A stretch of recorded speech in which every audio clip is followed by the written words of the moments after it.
আপনাদেরকে মিডিয়ার সামনে কথা দিছিলাম, একটা বার্তা দিছিলাম হিরো আলমকে নিয়ে, যে আমি হিরো আলমের 5 নম্বর বউ হতে চাই।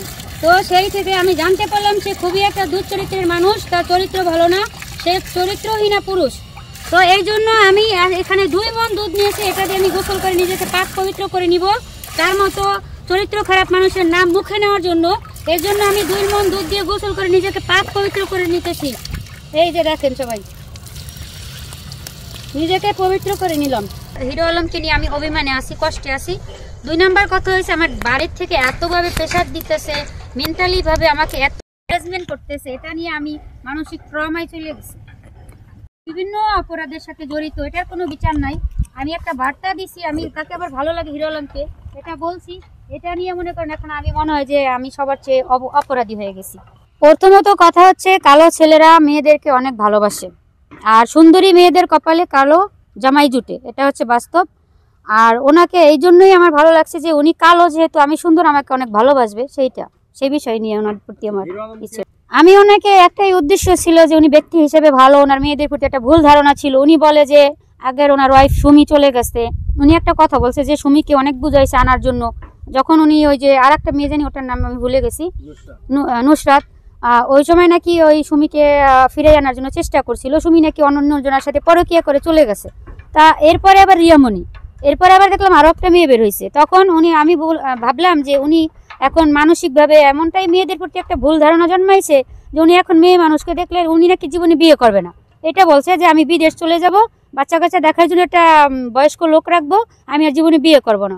তা আমি দেখাই দিতে চাইছিলাম যে হ্যাঁ, মেয়েরা খারাপ আছে, ভালো আছে, তাই ভালো আছে মানুষ আছে বিদেই পৃথিবী আছে। আমি একজন ভালো ওয়াইফ এবং বউ হিসেবে থাইকা দেখাই দিতাম, এটার জন্যই আমি বার্তাটা দিছিলাম। ভালোবাসা আছে এবং একটা মেয়ের ভিতরে, একটা মেয়ে, আমি আগেও বলছি এখনো বলি, একটা মেয়ে ইচ্ছে করলে পারে, একটা ছেলে মনে করে নেশা পানি করে অনেক খারাপ, ওটাকে ভালো করতে। আবার একটা মেয়ে পারে একটা ছেলেকে রাস্তায় একদম বা রাস্তার মনে করেন পাগল বানাই দিতে। ওইটাই আমি প্রমাণ করতে চাইছিলাম যে মেয়েরা ইচ্ছা করলে সবই পারে। যে হিরো আলমকে সবাই ঠকায়, সে হিরো আলম কি কাউকে ঠকায় না? এখন তো বের হয়েছে উনি বলতেছে, একটা মেয়ে বলতেছে তাকে নাকি প্রেগনেন্ট করছে, উনি বলতেছে তাকে নাকি ধরেই নাই, ও আবার বলতেছে যে ওকে নাকি একটু জড়াই ধরছে। তাহলে এই উনি এত তাহলে এত ভালো কিভাবে হয়? এই নিউজগুলো তো আমি প্রতিনিয়ত দেখতেছি। ওনার জেস্টেইন হয় হিসেবে, আমাদের দেশে ভাষা বলে জেস্টেইন, কেউ বলে জেঠুস না কি বলে জানি না। ওনার ওয়াইফের বড় বোন, একটা ওয়াইফের বড় বোনকে কিভাবে বিয়ে করে? সে তো বড় বোনের সমান, তাকে কিভাবে সে বিয়ে করে? আসলে না জানি না, মানুষ অনেক সময় ভুল ভ্রান্তি করতেই পারে, বা না জানি না একজনকে চকচক করিলে শোনা হয় না, এরকম একটা কথা আছে। বা আমি মনে করছি উনি একদম সহজ সরল, কিছু বুঝে না, ভাজা মাছটা উল্টাইও খাইতে পারে না। এখন দেখি তার সিরিয়ালে স্ত্রী একটার পর একটা বেরিয়ে হইতেছে। যখন বার্তাটা দিছি তখনই এগুলো হুড়ুরে বের হইতেছে।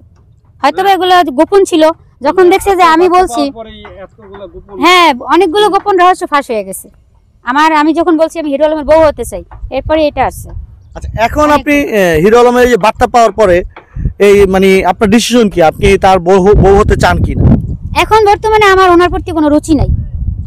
যেই লোক এতটা দুশ্চরিত্রের হইতে পারে বা এতটা দুশ্চরিত্রবান ব্যক্তি, সে আসলে আমি জানতাম না। এখন মানুষ বলবে যে আমাকে গালমন্দ করবে, করেন আপনারা, সমস্যা নেই, কিন্তু আমি জানতাম না, না জেনে মানুষ ভুল করতেই পারে।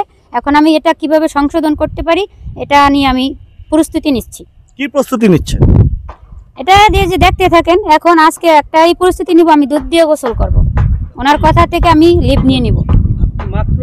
ওই যে বললাম আমি ওই বার্তা, ওই যে না না না, ওই যে আমি বার্তাটা দেওয়ার পরে তার 3টা স্ত্রী বের হয়েছে ভাই, এখন 2টা অরিজিনালি। আজকে আবার রিয়ামণির একটা ফুটেজ দেখলাম, রিয়ামণি বলতেছে ওনার সাথে কোনো ডিভোর্সই হয় নাই। হ্যাঁ, ওর সাথে কোনো ডিভোর্সই নেই। আর উনি হিরো আলম বলছে যে রিয়ামণিকে তালাক দিয়ে দিয়েছে। ওই তালাকের কথাটা শুনে আমি বলছিলাম যে হ্যাঁ, তাহলে আমি সামনের দিকে এগিয়ে যেতে পারি। যেহেতু রিয়ামণি বলতেছে যে না, ওনার সাথে আমার কোনো লিগালি ভাবে ডিভোর্স হয় নাই, স্টিল নাও তার এখনো 5টা ওয়াইফ। তাহলে মেয়েদের মন এরকমই ছলনাময়ী মন। এই যে আপনারা একটা কথা বললাম না, যে কেউ অপরাধ করে ক্যামেরার বাইরে, কেউ করে ক্যামেরার সামনে। তা আমারটা আমি ক্যামেরার সামনে তুলে ধরছি, যার কারণে আমার মেয়েরা ছলনাময়ী মনে হইতেছে, কিন্তু আসলে মেয়েদের মন অনেক নরম। আমি দেখছি যে হিরো আলম কান্নাকাটি করে, মানসিকভাবে ভেঙে পড়ছে, ঠিক মতো খায় না, দায় না, এত সুন্দর চাঁদের মতো চেহারাটা তার মলিন হয়ে গেছে। এই জন্য ভাবছিলাম যে তার প্রতি আমার একটা মায়া জন্মাইছে, তাকে ভালো লাগছে, এই জন্য আমি অফারটা করছিলাম ভাই। এটা তো মিথ্যাও হতে পারে যে ভাইয়া তার চরিত্রের সমস্যা, আমি এটা এখন এই স্পষ্টবাদী দেখতেছি। তা না হলে মেয়েরা কেন তার নামে এত অভিযোগ দিবে? আমি দেখা করিনি, তার ভিডিওগুলো অসংখ্য সম্মেলন চলতেছে তার নামে, তাকে নিয়ে তা অসংখ্য ভিডিও ফুটেজ চলতেছে।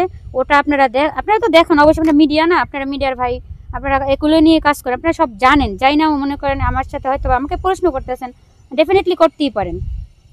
আমি পচাইতেছি না তার নিউজগুলো যখন এখন বের হয়ে আসতেছে তার আসল রূপ। আমি মনে করি যে এখানে যদি 6টা মেয়ে কথা বলে, 6টা মেয়ে ওই মিথ্যা না। তার যদি 6টার ভিতরে 4টা সত্যি, হয়তো বা একটা মিথ্যা হইতে পারে, একটা মেয়ে ভাইরাল হইতে পারে। ভাই এতগুলো মেয়ে ভাইরাল হওয়ার জন্য তাদের মাথায় মনে করেন দোষ পড়ে নাই যে তারা ভাইরাল হইতে আসবে।